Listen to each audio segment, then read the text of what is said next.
CPIM Paschimbanga রাজ্য কমিটির পক্ষ থেকে আমরা রাজ্যের সমস্ত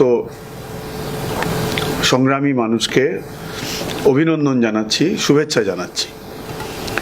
আপনারা জানেন যে আমরা খেটে খাওয়া মানুষের রুটি রুজির লড়াই, অধিকারের লড়াই, রাজ্য রক্ষার লড়াই, দেশ রক্ষার লড়াই, আমরা আমাদের শক্তি অনুযায়ী আমরা সে লড়াইয়ে ছিলাম, আমরা আছি এবং আগামীতেও আমরা থাকব।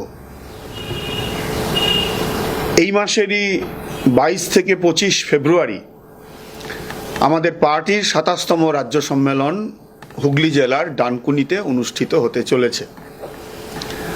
3 বছর আগে যখন আমরা আমাদের রাজ্যের সম্মেলনে মিলিত হয়েছিলাম, একটা লড়াইয়ের মধ্যে থেকে আমাদের প্রতিনিধিরা, রাজ্যের প্রতিনিধিরা এসে রাজ্যের সম্মেলনে মিলিত হয়েছিলেন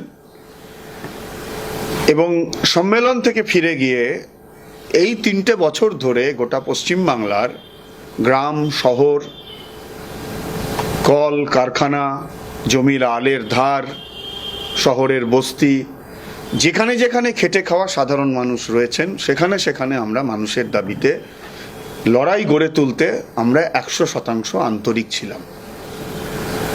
গত রাজ্য সম্মেলনে যখন আমরা মিলিত হয়েছিলাম তার আগে রাজ্যে তৃণমূল কংগ্রেস সরকারের যে দুর্নীতি, যে দুষ্কৃতিরাজ, তার বিরুদ্ধে লড়াইয়ের অভিজ্ঞতা, কমরেডদের জেলে যাওয়ার অভিজ্ঞতা, নেতৃত্বের জেলে যাওয়ার অভিজ্ঞতা, লড়াইয়ের অভিজ্ঞতা, সেই অভিজ্ঞতা নিয়ে আমরা রাজ্য সম্মেলনে এসেছিলাম।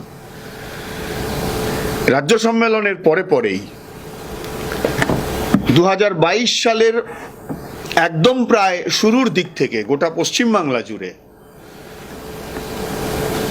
প্রায় 1 দশকের বেশি সময় ধরে পশ্চিমবাংলায় তৃণমূল কংগ্রেসের রাজত্বের ফলে যেভাবে দুর্নীতি এবং দুষ্কৃতিরাজ কায়েম হয়েছে, সাধারণ মানুষের জীবন যন্ত্রণা বাড়ছে, নির্দিষ্ট কোনো কর্মসংস্থানের দিশা এ রাজ্যে নেই, কৃষক ফসলের দাম পাচ্ছে না, গ্রামে কৃষক, ক্ষেতমজুর, বর্গাদার তাদের আত্মহত্যার প্রবণতা বাড়ছে। পশ্চিমবাংলার গ্রামকে গ্রাম, এমনকি শহর, জোয়ান ছেলেরা, এমনকি ঘরের মেয়েরা, তারা বাইরের রাজ্যে, এমনকি বাইরের দেশে তারা পরিযায়ী শ্রমিক হিসাবে কাজ করতে যাচ্ছেন, বিপদের মধ্যে পড়ছেন, কারণ এখানে কোনো কাজ নেই। অথচ এখানে আমাদের দেশ এবং আমাদের রাজ্যে যারা সরকার চালাচ্ছে, আরএসএস, বিজেপি, তৃণমূল কংগ্রেস, বিপুল দুর্নীতিতে প্রতিদিন আমরা দেখতে পাচ্ছি সরকারগুলি নিমজ্জিত হচ্ছে। এবং এই দুর্নীতিটা শুধু সাধারণ কোনো চুরি বাটপারি নয়, আসলে গোটা দেশ জুড়ে নয়া উদারবাদের এই সুযোগকে ব্যবহার করে একদিকে যেমন কর্মসংস্থানের ক্ষেত্রকে সংকুচিত করা হচ্ছে, তার পাশাপাশি সেই সার্বিক লুট, জোরজার মুলুক তার, মারিত গন্ডার, লুটিত ভাণ্ডার, সেই ছেলেবেলায় এই সমস্ত কথাবার্তাগুলো আমরা সব পড়েছিলাম বিভিন্ন বইপত্রে। সেইভাবে লুট চলছে, সার্বিক লুট।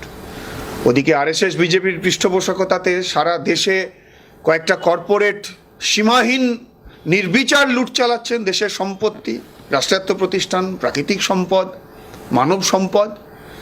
ঠিক একইভাবে পশ্চিমবাংলাতে আমরা দেখতে পাচ্ছি তৃণমূল কংগ্রেসের রাজত্বে সার্বিক লুটতন্ত্র এখানে কায়েম হয়েছে।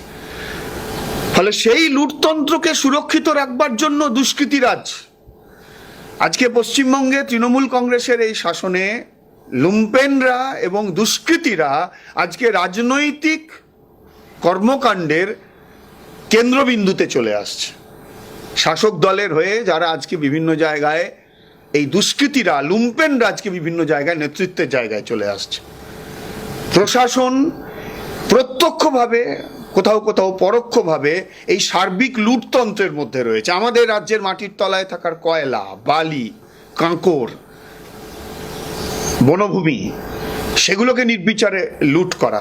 এবং এই প্রতিটি ক্ষেত্রে রাজ্যের শাসক দল, পুলিশ প্রশাসন, আমলাতন্ত্র, এই যে একটা অদ্ভুত নেক্সাস এখানে গড়ে উঠেছে দুর্নীতিরাজ, ফলে তার বিরুদ্ধে, ফলে দুর্নীতিরাজ এবং দুষ্কৃতিরাজ পশ্চিমবাংলায় এখন মুদ্রার এপিঠ আর ওপিঠ।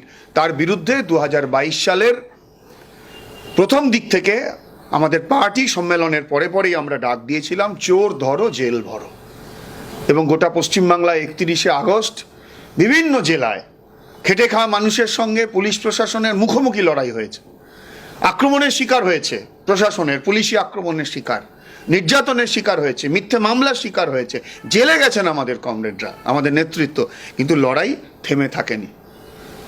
এই লড়াইয়ের মধ্য দিয়ে এই 2023 সালের জুলাই মাসের পঞ্চায়েতের নির্বাচন, গ্রাম বাংলায় আরএসএস বিজেপি তৃণমূলকে একসঙ্গে পরাজিত করার জন্য, পরাস্ত করার জন্য, জনগণের পঞ্চায়েত তৈরি করার জন্য গ্রাম বাংলার খেটে খাওয়া মানুষ তারা লড়াই করেছে। সেখানেও আমরা দেখেছি ভোট লুট এবং গণনায় ডাকাতি। তাহলে পঞ্চায়েতের নির্বাচন 23 সালে যেমন একদিকে তার চেহারা ভোট লুট এবং গণনায় ডাকাতি, উল্টো দিকের চেহারা হলো আরএসএস বিজেপি তৃণমূলের যে বাইনারি, হয় এদিকে তা নইলে ওদিকে, সেই বাইনারিকে ভেঙে দিয়ে গ্রাম বাংলার মানুষ লুটতন্ত্রের বিরুদ্ধে, দুষ্কৃতিরাজের বিরুদ্ধে জনগণের পঞ্চায়েত তৈরির জন্য লড়াই লড়েছে। সেই অভিজ্ঞতা নিয়ে আমরা এই রাজ্য সম্মেলনে যাচ্ছি।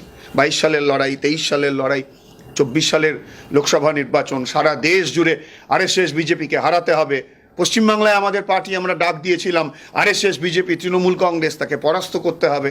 মানুষের কাছে আমরা আমাদের কথা নিয়ে গেছি, কিন্তু এটা দুর্ভাগ্যজনক, অধিকাংশ মানুষকে আমরা পশ্চিমবাংলার মাটিতে সর্বভারতীয় ক্ষেত্রে আরএসএস বিজেপিকে বিচ্ছিন্ন এবং পরাস্ত করার লড়াইয়ে পশ্চিমবাংলায় যে তৃণমূল কংগ্রেসকেও একসঙ্গে হারানোটা, বিচ্ছিন্ন করাটা, এটা যে ওতপ্রোতভাবে যুক্ত, আমরা মানুষকে বোঝাতে পারিনি।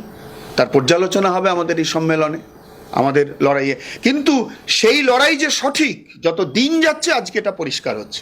আমরা দেখেছি লোকসভা নির্বাচনের পর আরজি করের ঘটনা, 6 মাস পূরণ হলো সেই আরজি করের, এখনো বিচারহীন অবস্থায় পড়ে আছে। প্রাতিষ্ঠানিক ষড়যন্ত্রে খুন হয়ে যাওয়া পশ্চিমবাংলায়, এবং আমরা সেখানে দেখেছি কেমন করে রাজ্য সরকারের ভূমিকা, প্রশাসনের ভূমিকা, যারা যারা যারা অপরাধী তাদেরকে আড়াল করার চেষ্টা, যারা প্রকৃত বিচারের জন্য রাস্তায় নেমেছে তাদের উপর আক্রমণ, তাদের নামে মিথ্যে মামলা, সেখানেও আমরা দেখেছি। আরজি করের ইস্যুতেও কেমন করে আরএসএস বিজেপি তৃণমূল কংগ্রেসের গট-আপ, আরএসএস এর প্রধান কলকাতায় এসে ব্ল্যাঙ্ক চেক লিখে দিয়ে চলে যায় রাজ্য প্রশাসনকে আরজি করের প্রশ্নে। আমরা দেখেছি আদালতে এ মামলা চলছে, আমরা দেখেছি কেন্দ্রীয় তদন্তকারী সংস্থা তার কি ভূমিকা, আমরা দেখেছি রাজ্যের পুলিশের কি ভূমিকা। কিন্তু আরজি করের ঘটনাকে কেন্দ্র করে পিজিটি ছাত্রীর উপর নৃশংস অত্যাচার এবং তার যে নির্মম যে খুন, তার প্রতিবাদে পশ্চিমবাংলার মানুষ এখনোই আন্দোলন চলছে। 6 মাস পেরিয়ে গেছে, চলমান আন্দোলন। জাতি, ধর্ম, ভাষা, বর্ণ, রাজনৈতিক অ্যাফিলিয়েশন, গ্রাম, শহর, নারী, পুরুষ নির্বিশেষে পশ্চিমবাংলার মানুষের মধ্যে ন্যায় বিচারের দাবিতে যে জন আন্দোলন, যে জনজোয়ার তৈরি হয়েছে, সেই জনজোয়ারে মানুষের মধ্যে একটা ইতিবাচক মাহল তৈরি হয়েছে, পরিবেশ তৈরি হয়েছে। আমাদের পার্টির কর্মীরা, বামপন্থীরা ন্যায় বিচারের দাবিতে এই লড়াইয়ে আমরা ছিলাম। ফলে তার অভিজ্ঞতা, যুব ছাত্ররা ইনসাফ যাত্রা করেছিল, তার অভিজ্ঞতা, ফলে এই সব কিছুর মধ্য দিয়ে মানুষের রুটি রুজির যে লড়াই, অধিকারের যে লড়াই, দেশের সংবিধানকে রক্ষার যে লড়াই, দেশ এবং রাজ্যের মানুষের গণতান্ত্রিক যে অধিকারগুলো তাকে রক্ষার লড়াই, মানুষের রুটি রুজির ন্যূনতম জায়গাগুলো। এই আজও শুনলাম চালের দাম আবার বাড়তে শুরু করেছে, বাজারে আগুন লেগেছে, মধ্যবিত্ত নিম্নবিত্তর আওতার বাইরে চলে যাচ্ছে। লেখাপড়া আগামী দিনে আর গরিব ঘরের ছেলে মেয়েদের কাছে আর সেটা কোনো থাকবেই, সেই সুযোগ হয়তো থাকবে না। চিকিৎসার খরচ বেড়ে যাচ্ছে, ওষুধের দাম বেড়ে যাচ্ছে, কাজ নেই, কলকারখানা নেই, কৃষকের ফসলের দাম নেই, বিপুল পরিমাণ বেকার। গোটা ভারতবর্ষ, সারা পৃথিবীতে সবচেয়ে বেশি বেকারের বাস পশ্চিমবাংলা। ভারতবর্ষের মধ্যে যে রাজ্যগুলোর বেকারের সংখ্যা সবচাইতে বেশি, পশ্চিমবাংলা সেই জায়গায় আছে। তো তাহলে এই 3 বছরের মধ্যে আমরা অন্যায়ের বিরুদ্ধে ছিলাম, দুর্নীতির বিরুদ্ধে ছিলাম, দুষ্কৃতিরাজের বিরুদ্ধে ছিলাম, মানুষের অধিকার, সেই অধিকারের লড়াইয়ে ছিলাম। এবং এখন এই যে আরজি করের আন্দোলনের মধ্য দিয়ে পশ্চিমবাংলায় যেভাবে সরকারের রক্তচক্ষুকে উপেক্ষা করে অধিকারের জন্য মানুষের লড়াইয়ের যে পরিবেশ তৈরি হয়েছে, এই পরিবেশকে আগামী দিনে খেটে খাওয়া মানুষের দৈনন্দিন রুটি রুজির যে লড়াই, কারখানা তৈরির লড়াই, কৃষকের ফসলের দামের লড়াই, বেকার যুবকের কাজের লড়াই, জিনিসপত্রের দাম কমানোর লড়াই, সব মিলিয়ে সংসার চালানোর যে মূল যে কথাগুলো, সেই কথাগুলোকে নিয়ে লড়াইয়ে পশ্চিমবাংলার শ্রমিক, কৃষক, ক্ষেতমজুর, বস্তিতে বসবাস করা খেটে খাওয়া মানুষ, গ্রাম শহর সর্বত্র আবার একটা লড়াইয়ের নতুন একটা পরিবেশ তৈরি হচ্ছে। আমরা সিপিআইএম এই সমস্ত লড়াইয়ে, খেটে খাওয়া মানুষের প্রতিটি লড়াইয়ে সঙ্গে আমরা ছিলাম, আমরা আছি এবং আগামী দিনেও থাকব। তাই পশ্চিমবাংলাতে একদিকে গোটা দেশে আরএসএস বিজেপি, আর পশ্চিমবাংলায় তৃণমূল কংগ্রেসের শাসনে সাধারণ মানুষের জীবন যখন প্রতিদিন সংকটের মধ্যে পড়ছে, দেশের অর্থনীতি যখন ভয়ঙ্কর খারাপের জায়গায় চলে যাচ্ছে, লুটতন্ত্র একেবারে জাঁকিয়ে বসছে, আমাদের সংবিধানকে যখন ধ্বংস করার চেষ্টা হচ্ছে, তার বিরুদ্ধে যে লড়াই, সেই লড়াইগুলোকে শক্তিশালী করার জন্যই আমাদের আগামী দিনের এ লড়াই চলবে। ফলে আমরা কমিউনিস্ট পার্টি সবসময় লড়াই করি। আজকের আশু লড়াই, মানুষের আদায়যোগ্য দাবির লড়াই, সেই লড়াইয়ের যেমন কিছু ইতিবাচক অভিজ্ঞতা আছে, তার সঙ্গে সঙ্গে আমরা কমিউনিস্ট পার্টি, আমাদের মূল লক্ষ্য হলো ভারতের কমিউনিস্ট পার্টি মার্ক্সবাদী, ভারতবর্ষে এই শোষণ, বঞ্চনা, সামাজিক নিপীড়ন, এই যে বৈষম্যের সমাজের পরিবর্তে জনগণের ভারতবর্ষ তৈরি করতে চায়, দেশকে বদল করতে চায়, সমাজকে বদল করতে চায়। ভারতবর্ষে একদিন সমাজতান্ত্রিক ভারত নির্মাণের লক্ষ্যে বর্তমানে জনগণের ভারত তৈরির জন্য জনগণতান্ত্রিক বিপ্লবের যে বার্তা নিয়ে আমরা কমিউনিস্ট পার্টির কর্মীরা, সিপিআইএমের কর্মীরা, সমস্ত খেটে খাওয়া মানুষের মধ্যে আমরা কাজ করি, সেই লক্ষ্যকে আরও একটু এগিয়ে নিয়ে যাওয়ার জন্য আজকের আশু দাবির সঙ্গে সঙ্গে ভবিষ্যতের সমাজ বদলের যে পরিপূর্ণ লক্ষ্য, সেই লক্ষ্যের দিকে এগিয়ে যাওয়ার জন্য সমাজের শ্রেণীর ভারসাম্যের পরিবর্তন করা। গোটা দুনিয়া জুড়ে আজকে শ্রেণীর ভারসাম্য লুটেরাদের অনুকূলে, শ্রমজীবী মানুষ তার ডিফেন্স লাইন সামলাতে ব্যস্ত। আমাদের দেশ এবং আমাদের রাজ্য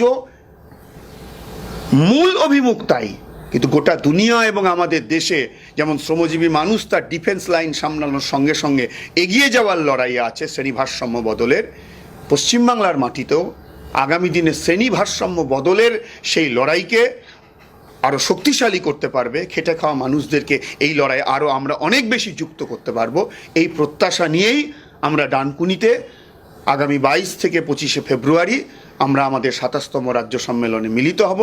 আমরা আশা করি পশ্চিমবাংলার সমস্ত খেটে খাওয়া মানুষ শুধুমাত্র সিপিআইএমকে শক্তিশালী করার জন্য নয়, সিপিআইএমের কর্মীদের দায়িত্ব সিপিআইএমকে শক্তিশালী করা, আর সিপিআইএমের দায়িত্ব সমস্ত খেটে খাওয়ার মানুষকে এক জায়গায় জড়ো করে যথাসম্ভব সারা দেশে আরএসএস বিজেপির বিরুদ্ধে, পশ্চিমবাংলায় আরএসএস বিজেপি তৃণমূল কংগ্রেসের বিরুদ্ধে আজকের আশু লড়াই এবং ভবিষ্যতের সমাজ বদলের লড়াইয়ের ক্ষেত্রে, শ্রেণী ভারসাম্য বদলের লড়াইয়ের ক্ষেত্রে সমস্ত খেটে খাওয়া মানুষকে আমরা যথাসম্ভব সর্ববৃহৎ মঞ্চে ঐক্যবদ্ধ করতে পারবো, এই প্রত্যাশা নিয়েই আমরা আমাদের রাজ্য সম্মেলনে যাচ্ছি। আমরা আশা করি পশ্চিমবাংলার সমস্ত খেটে খাওয়া মানুষ তারা তাদের ভবিষ্যৎ জীবনের সুরক্ষার জন্য, ভবিষ্যৎ প্রজন্মের সুরক্ষার জন্য সিপিআইএমের 27তম রাজ্য সম্মেলনকে সফল করতে আন্তরিকভাবে তারা সহযোগিতা করবেন, পরামর্শ দেবেন, প্রয়োজনে আমাদের সমালোচনা করবেন, কিন্তু খেটে খাওয়া মানুষের লড়াইয়ে তারা সামিল হবেন। নমস্কার।